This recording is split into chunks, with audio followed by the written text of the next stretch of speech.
আসসালামু আলাইকুম। আশাস কালার স্টুডিওর পক্ষ থেকে সবাইকে স্বাগতম। আজকে আমি দেখাবো কিভাবে প্রুশিয়ান রং করতে হয়। যারা প্রুশিয়ান রং নিয়ে কাজ করতে চাচ্ছেন তাদের জন্য আজকের এই ভিডিওটি। তো প্রথমে আমি কাপড়টি বেঁধে নিয়েছি এবং বেঁধে রং করার পূর্বে এটাকে 20 মিনিট ঠান্ডা পানিতে ভিজিয়ে রাখবো।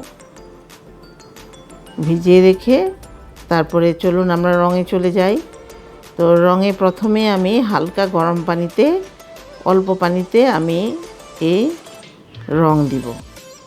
তো প্রুশিয়ান রঙের পরিমাণ হচ্ছে 1 গজে 1 তোলা। তো আমি আজকে 1 গজ কাপড়ই নিয়েছি।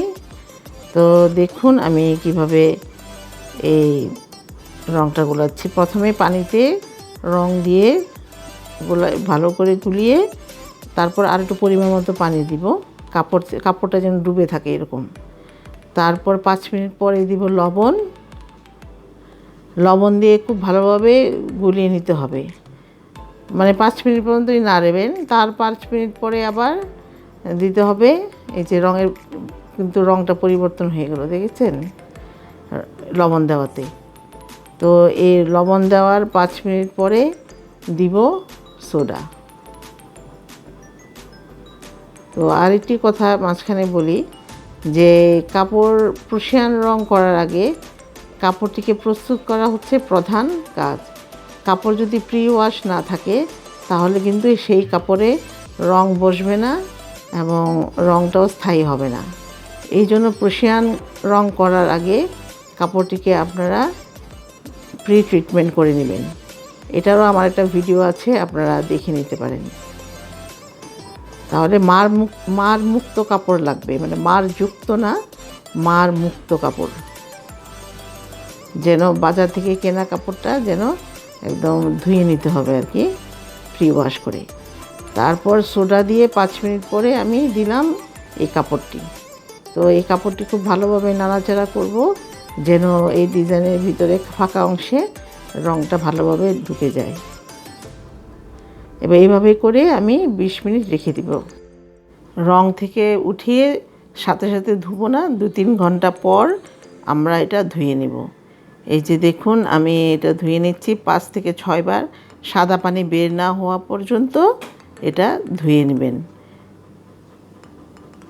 এই যে এভাবে দেখুন, এটাতে কিন্তু একদম সাদা পানি বের হয়ে গেল আমার। এই যে কাপড়টি ধোয়া হয়ে গেল।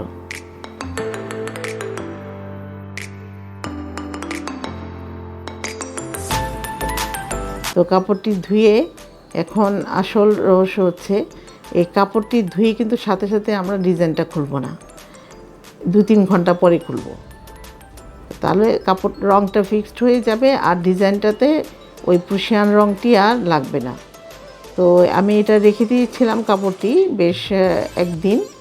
তারপর আমার কাপড় কিন্তু শুকিয়েছে। যে শুকনো অবস্থা তো আপনারা খুলে নিতে পারেন, সমস্যা নাই, কারণ কাপড়টা তো আমি ধুয়ে ফেলেছি রং করে।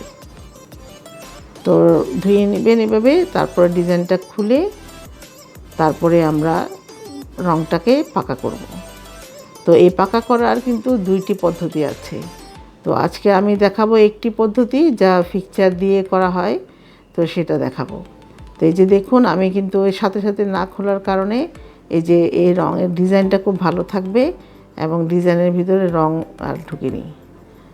আর একটি হচ্ছে এই প্রুশিয়ান রং করার সময় খুব শক্ত করে বাঁধতে হবে, কিন্তু হালকা বাঁধলে ভিতরে রং ঢুকে যাবে ডিজাইনে। তো এই জিনিসটা খুব খেয়াল করতে হবে। তো চলুন এখন দেখে নেই কীভাবে রংটি পাকা করব। তো কাপড়টা ভিজতে যতটুকু পানি লাগবে এরকম হালকা গরম পানি নিব, নিয়ে ফিক্সচার দিব। তো ফিক্সচারের পরিমাণ হচ্ছে 1 গজে 1 চা চামচ দিয়ে নিব। দিয়ে তারপর আমি সেই কাপড়টি কিন্তু এই যে দিয়ে দিলাম ফিক্সচারে। তো ফিক্সচারে ডুবিয়ে আধা ঘন্টা সর্বোচ্চ, এর উপরে আপনি যতক্ষণ রাখতে পারেন কোনো সমস্যা নাই। আধা ঘন্টা সর্বোচ্চ রাখতেই হবে, তারপর 2-3 ঘন্টা রাখবেন। তো আমি এখানে প্রায় 2 ঘন্টা রেখেছিলাম। তো এই যে দেখুন আর ধোয়ার দরকার নেই, যেহেতু আমি আগে এটা ধুয়ে নিয়েছি কাপড়, তো রঙটা কিন্তু ফিক্সড হয়ে গেল। এই যে দেখুন কি চমৎকার রং। তো যদি আমার ভিডিওটি ভালো লাগে অবশ্যই সাবস্ক্রাইব করবেন, লাইক কমেন্টস দিয়ে সাথে থাকবেন। ধন্যবাদ সবাই।